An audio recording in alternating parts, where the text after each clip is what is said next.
បោ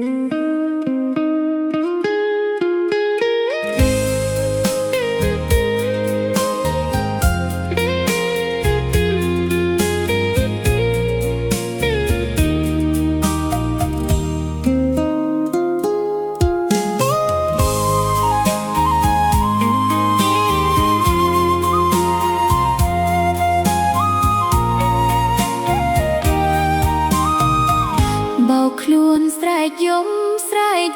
ស៊ូលើត្រនំស្វែងរកបទភ្នា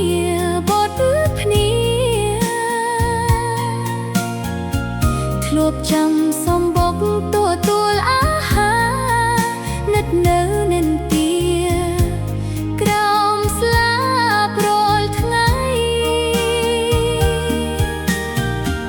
បាយទៅគូក៏ប្រែស្លាប់ចាឋានអើយចាឋានដោយសារដៃព្រានលួចបាញ់ប្រឡ័យមុននឹងស្លាប់ចោលផ្ដាំមើលបត់ថ្លៃកម្មអ្វីចងរៃបាត់កូនទៅណាបងកូនធ្លាប់សួរតាមពួរវល់ជ្រៃសុំបកកែកថ្មីលើខ្ទមអ្នកតា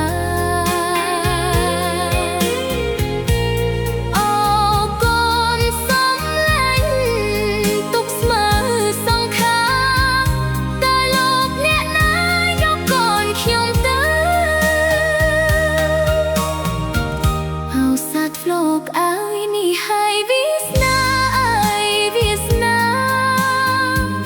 រឿងអនាថាលោកកាទៀងនៅ